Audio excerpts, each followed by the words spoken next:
상한 마음의 치유. 마태복음 18장 21절 35절 말씀을 의지하여서 용서가 사는 길이다 라는 제목으로 함께 이 시간 은혜를 나눠보자 합니다. 상한 마음을 우리가 치료받고 주 앞에 쓰임받기 위해서는 무엇보다도 우리는 내 자신을 용서해야 합니다. 그리고 또한 나를 가해한 사람, 나를 아프게 한 사람, 나를 상처 준 사람, 그 사람도 용서해야지만 우리는 온전한 치유, 온전한 회복이 우리 속에서 있다는 사실입니다. 오늘 21절에 보면 그때 베드로가 나와 이르되 주여 형제가 내게 죄를 범하면 몇 번이나 용서하여 주리까? 7번까지 하오리까? 베드로는 7번, 7이라는 이스라엘 숫자는 완전하게 한 번도 아니고 반복해서 7번을 용서해 준다는 것은 아주 큰 거지요.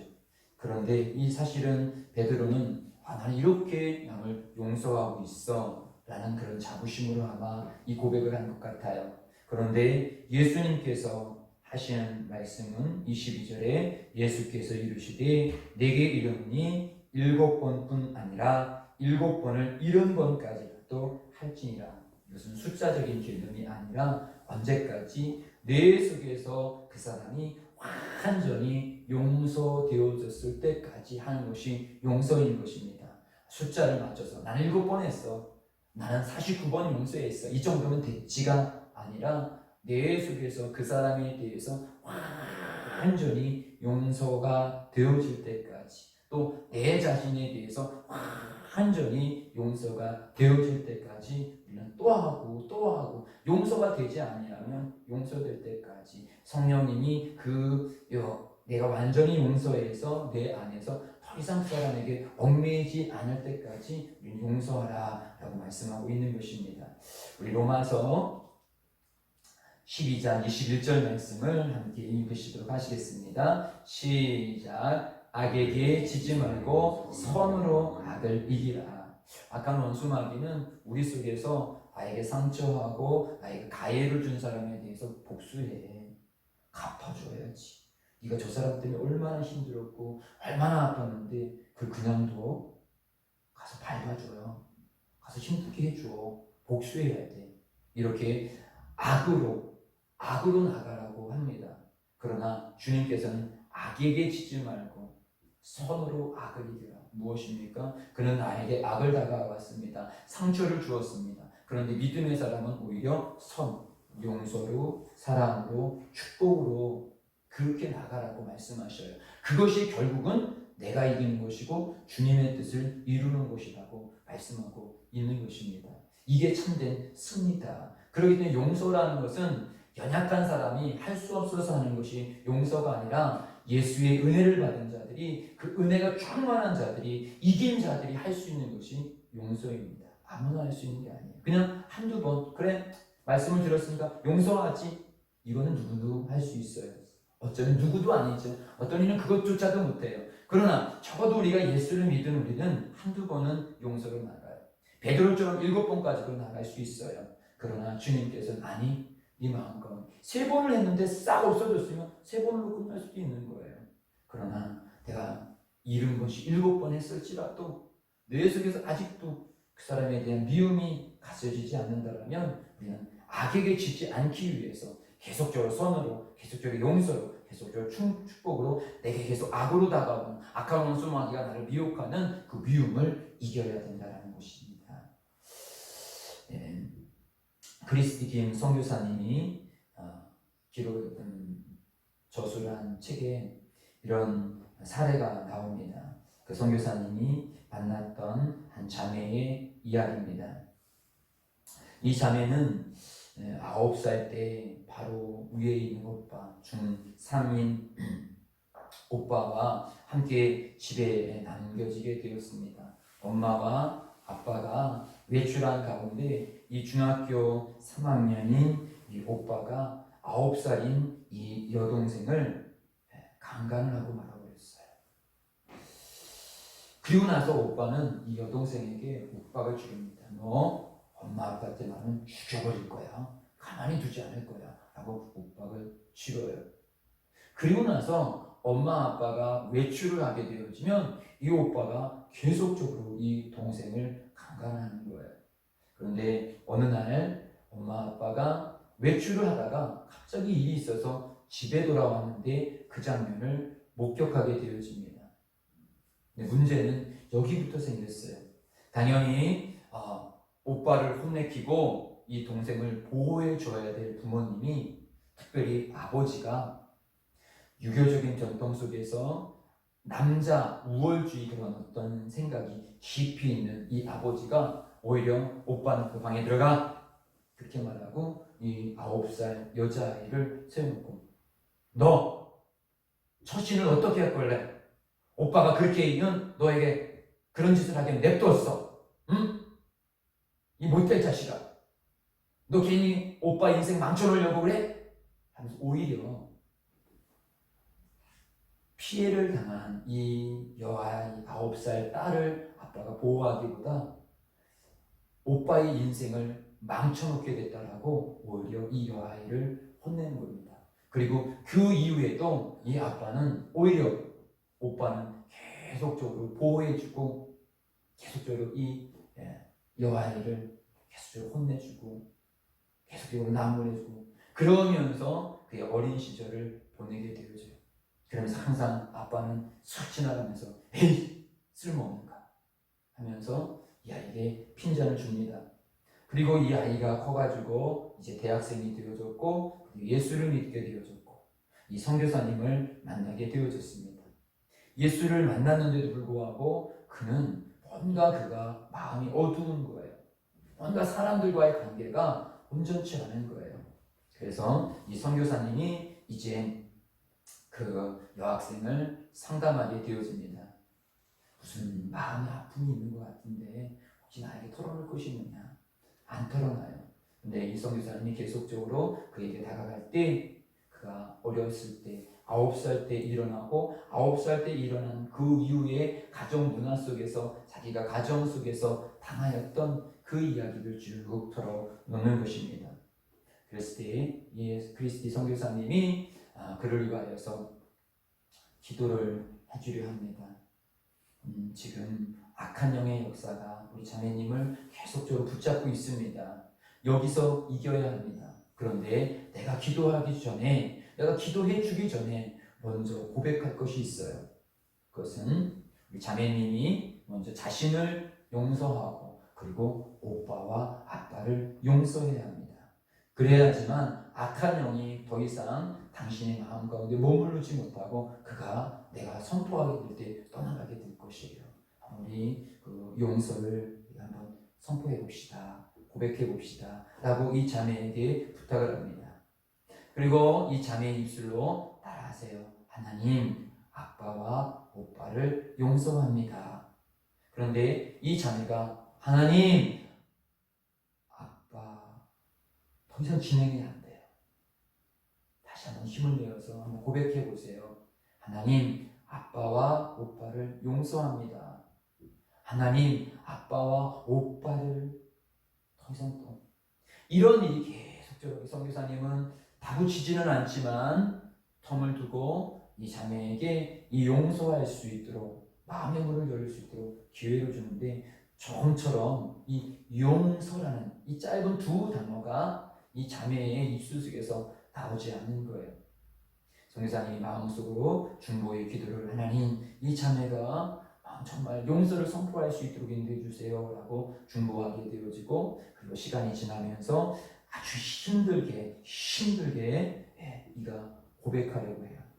그런데 이 선교사님의 책을 보게 되어지면 그가 고백하려고 하게 되어졌을 때 그 속에서 악한 영이 얘는 내 거야.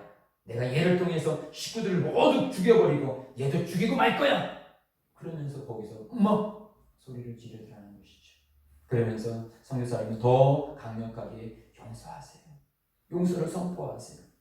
그러면서 이 자매가 힘겹게 자기 속에서 악한 영은 그 속에서 평소 때 보지 못하였던 그 자매의 그런 온유한 어떤 그런 성품이 전혀 나오지 않고 막 그 악한 것이 막 나오기 시작해요.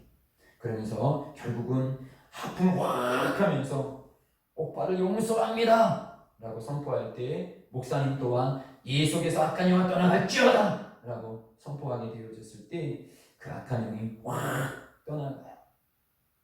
그러면서 이제 자매가 좀 더 마음을 열습니다. 그러면서 자매가 고백해요. 자기가 지금까지 자살을 몇 번 시도했노라고. 그러면서 선교사님은 다시금 이제는 자매님 자신을 용서하세요. 내가 하나님이 핏값으로 사신 내 귀한 생명을 내가 함부로 했던 이 죄를 회개하십시오. 그러면서 자기 자신의 이름을 부르며 자기 자신을 회개하고 자기 자신을 용서하게 되어지는 그런 고백의 그런 사례를 그의 책에 기록한 것을 보게 되어집니다. 예, 우리는 누군가에게 어떤 상처를 받게 되어졌을 때 당시 그 사람에게 상처를 받은 것뿐만 아니라 그 상처로 인하여서 뇌 속에서 내 자신을 미워하게 되고 내 자신만 미워하게 되는 것이 아니라 사실은 상처는 과거의 한 시점 속에서 누군가에게 내가 피해를 받은 것인데 문제는 무엇이냐면 그것은 과거에 있었던 일인데 그 문제가 지금 현실에 오늘을 살아가는 나와 진행형이 되어 있더라는 거죠. 사실 가해받았기 때문에 나는 피해자예요. 분명히 피해자예요. 그런데 피해자인 내가 오히려 지금 그 속에서 얽매이고 있더라는 것이죠. 지금 과거에 아픔을 당한 것도 아픈 것인데 오늘도 아파서 생활하지 못하더라는 것이죠. 오늘도 아파서 지금 내 주변에 있는 사람들과 관계를 하지 못하더라는 것이죠. 또 얼마나 가슴이 아픈 것입니까? 예수를 믿었는데도 불구하고 교회를 다니는데도 불구하고 여전히 그 속에서 악한 영이 그를 가지고 장난을 치고 있더라는 것이에요. 그러기에 우리는 용서해야 합니다. 그리고 오늘 본문에서는 용서하지 아니하면 어떤 일이 일어나느냐고 주님께서 말씀하고 있습니다. 35절 말씀을 우리 함께 읽겠습니다. 35절이요. 시작. 너희가 각각 마음으로부터 형제를 용서하지 아니하면 나의 하늘 아버지께서도 너희에게 이와 같이 하시리라. 무슨 말씀입니까? 내가 나 자신을 용서하지 아니하고 내가 내 형제들을 용서하지 아니하면 나도 용서하지 않겠다라고 말씀하셔요. 그건 무엇입니까? 우리는 완벽하지 않잖아요. 우리는 자범죄를 사실은 많이 지고 다녀요. 그런데 자범죄를 짐에도 불구하고 우리가 구원의 길로 갈 수 있는 것은 그때그때마다 내가 주님 앞에 회개할 때 주님께서는 우리의 죄를 용서해 주시기 때문에 우리는 이 길을 걸어가고 있는 거거든요. 그런데 나는 주님 앞에 저의 죄를 용서해 주십시오 라고 기도하면서 나를 아프게 한 사람을 용서하지 않는다라면 또 내 자신을 용서하지 않는다라면 하나님도 너를 용서하지 않겠다라고 말씀하고 있습니다. 요한일서 1장 9절이요. 함께 읽습니다. 시작. 만일 우리가 우리 죄를 자백하면 그는 미쁘시고 의로우사 우리 죄를 사하시며 우리를 모든 불의에서 깨끗하게 하실 것이요. 예. 우리가 자백하게 되어지면 주님 나 죄인입니다. 역시 난 저 사람을 여전히 미워하고 있습니다. 주님 용서할 수 있는 힘을 주십시오. 또 내 자신을 미워했습니다. 아버지가 말한 그대로 나는 쓸모없는 인생이야. 그러면 차라리 죽었으면 하며 그렇게 자살을 시도했던 자였습니다. 주님 저를 용서해 주십시오. 또 저에게 그렇게 상처를 준 내 오빠를 용서해 주시고 내 아빠를 용서해 주십시오 라고 자복하고 회개하고 용서하게 되어졌을 때 그때 참 평안이 있더라는 것이죠. 저는 이 크리스티 김 선교사님이 바로 축사 기도를 하지 아니하고 기다렸던 의미를 알아요. 조인교 목사님도 그런 고백을 해요.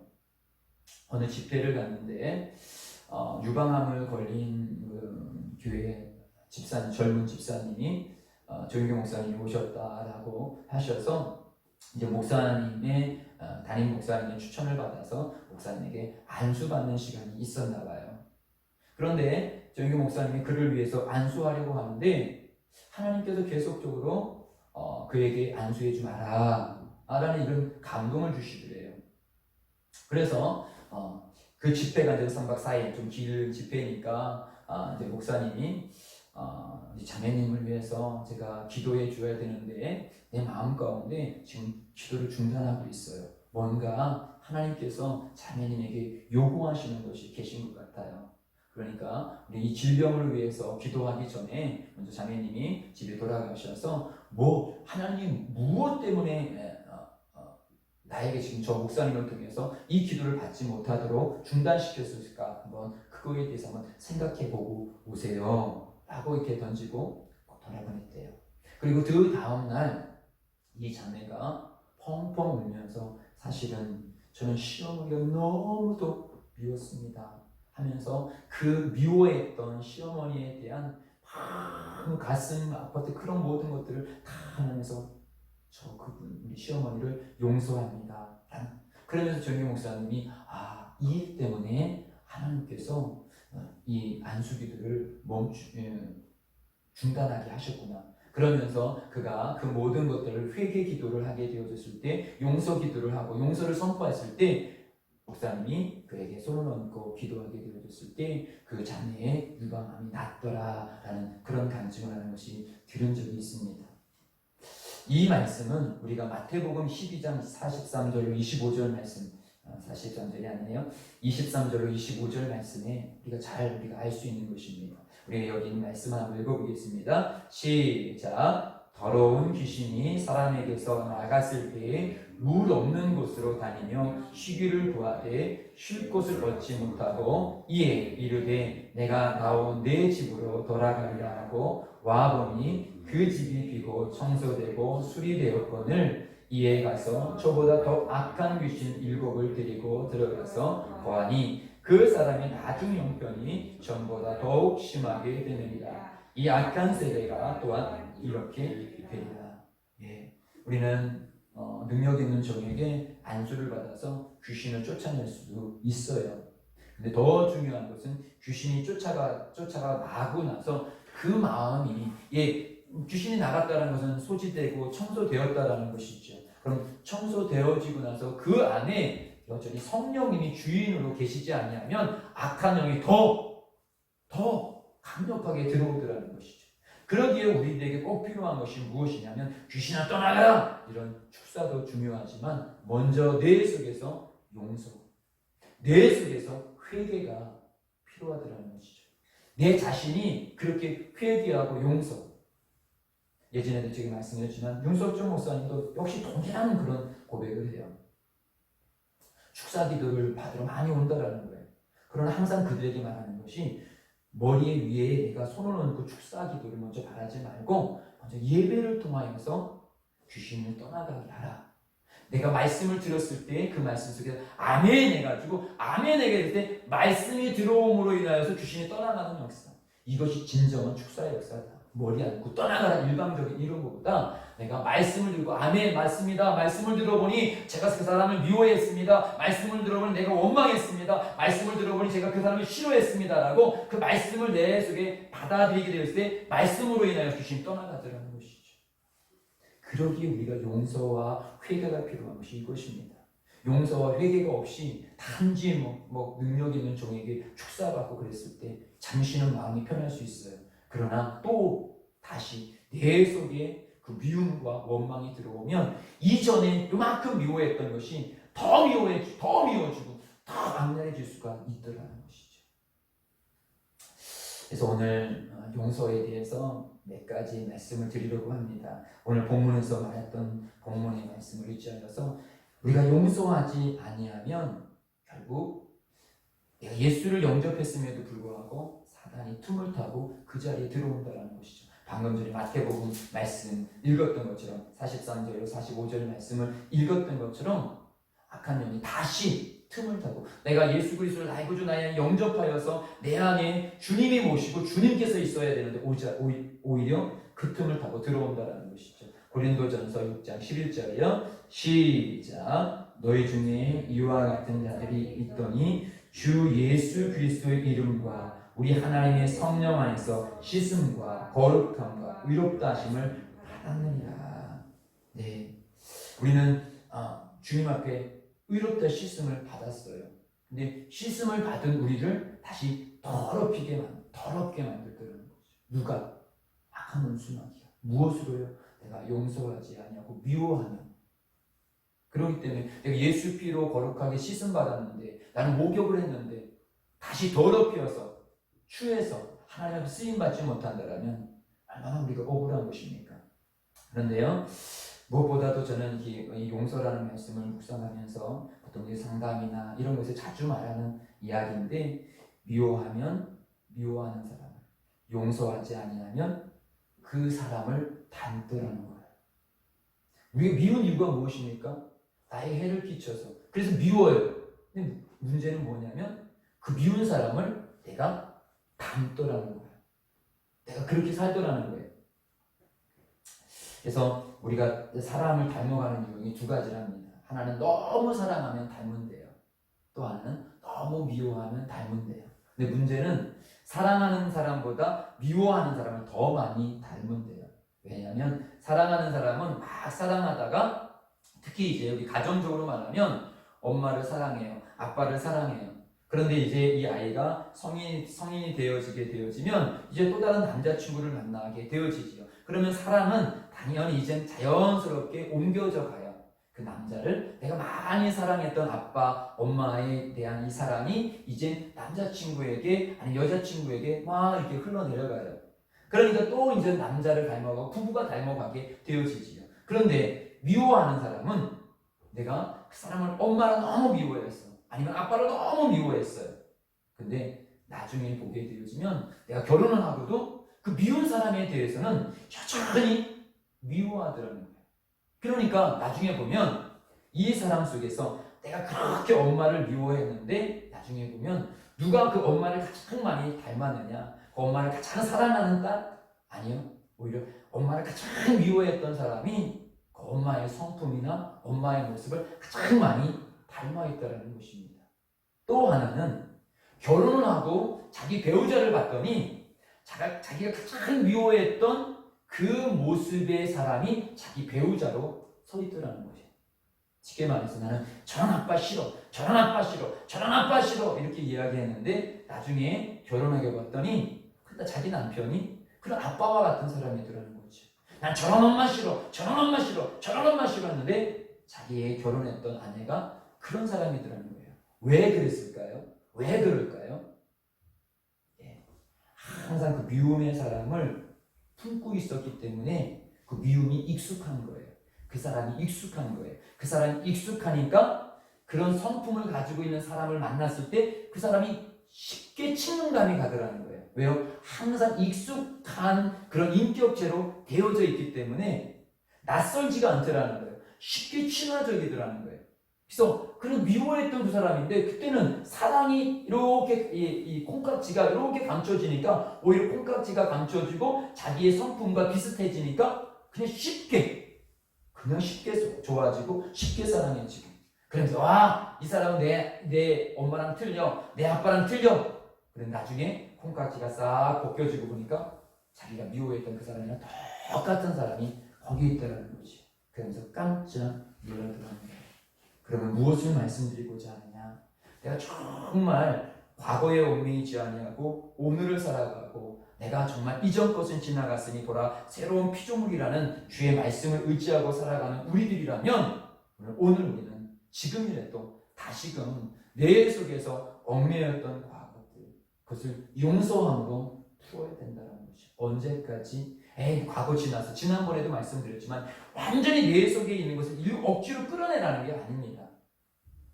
아직도 남아있는 것, 아직도 남아있는 것, 어떤 사람은 죽은 사람까지도 아직도 원망하고 있는 사람이 있어요. 그것을 끊어버려야 된다는 그 이유는 무엇입니까? 끊지 아니하면 오늘을 얽매이더라는 것이죠. 오늘 내가 주 앞에 온전히 나가지를 못하더라는 것입니다. 그러면 이제 오늘 말씀을 길게 전하지 않으려고 합니다.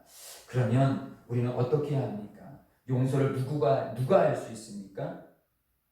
오직 예수의 사랑만이 용서할 수가 있습니다.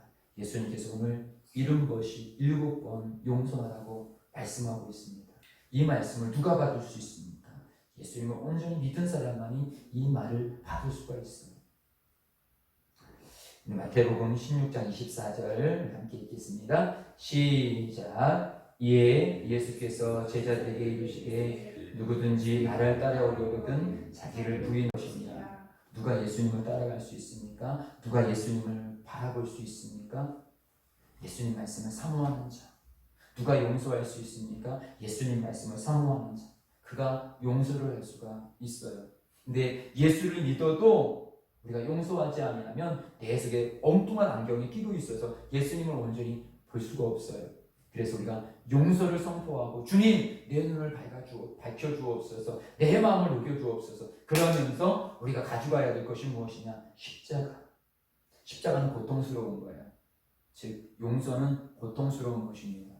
그럼에도 불구하고 십자가를 지라고 말씀하고 있습니다. 그럼에도 불구하고 용서를 선포하라고 말씀하고 있습니다. 내가 억울하고 내가 당하였지만 그럼에도 불구하고 이것이 하나님의 뜻이기에 예수님을 아프게 하고 예수님이 힘들게 했던 그들을 향하여서 사실은 예수님께서 십자가를 지신 것은 예수님 자신을 위해서 지는 것이 아니라 지금 예수님을 욕하고 예수님을 채찍을 때리는 그들을 위해서 십자가를 사실 지고 있는 거예요. 왜냐하면 그들의 죄를 용서해 주기 위해서.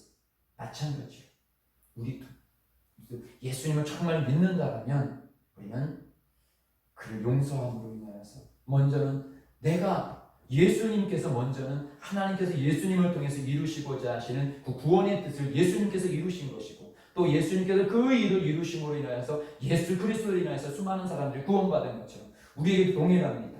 내가 그 용서가 힘들고 어렵지만 주님께서 나를 향한 뜻이기에 우리는 용서해야 되고 내가 용서함으로 인하여서 예수 그리스도께서 수많은 백성들이 구원되어진 것처럼 내가 용서함으로 인하여서 나도 주의 뜻을 이룸으로 인하여 자유한 것뿐만 아니라 내가 용서함으로 인하여서 내 가정에 얽매이고 내 교회에 얽매이고 내 이웃 가운데 얽매인 것 또한 풀어질 수 있다는 것이죠.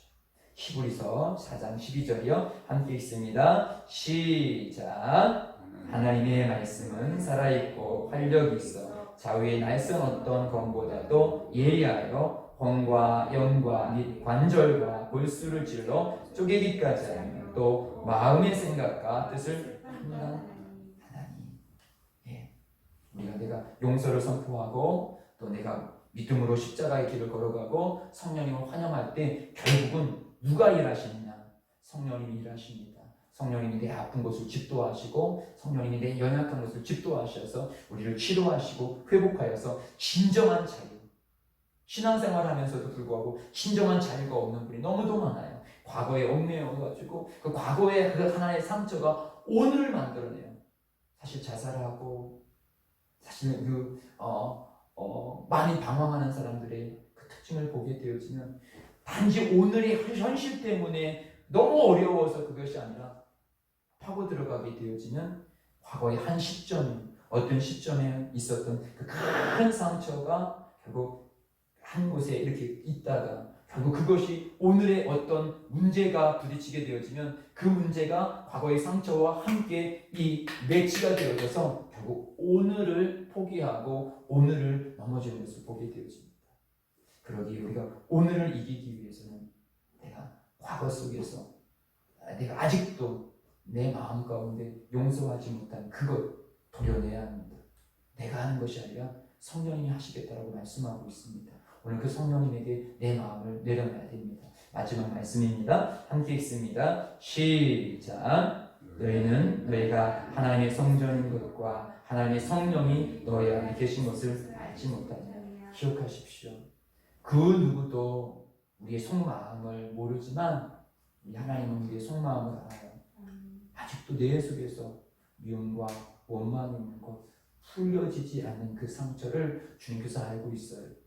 왜 내 인생 더 주님 앞에 귀하게 쓰임받을 수 있는데 아까 그 자매도 대학까지 들어가서 얼마나 젊음의 인생을 살 수 있는데 왜 자살을 하려고 하고 왜 인생을 그렇게 침울하게 삽니까? 과거의 그것이 여전히 지금의 오늘의 현실을 지배하고 있기 때문에 그렇습니다.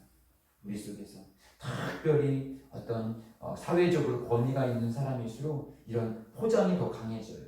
자꾸 내 속에 있는 것을 가리려고 합니다. 우리는 주님 앞에 다 내려놓고 주님 용서할 수 있는 힘을 주십시오. 성경의 역사는 용서하는 사람들의 역사입니다. 용서한 사람이 성경을 이루었습니다. 형제를 용서한 요셉을 하나님께서 쓰셨고요. 사울을 용서한 다윗을 주님께서 쓰셨습니다. 예, 손양한 목사님이 정말 자기 자식을 죽였던 그 북한군을 용서했을 때 그들이 회개하여서 목사가 되어지고 하나님의 일들을 감당하는 것을 보게 되어집니다. 오늘도 주님께서 우리들에게 말씀하시는 것, 용서해야지, 용서해야지. 또다시 우리는 눈을 감고 바라봐야 합니다. 주님, 내가 용서할 사람은 누굽니까? 첫 번째 나, 두 번째 나의 가장 큰 상처를 준 그 사람.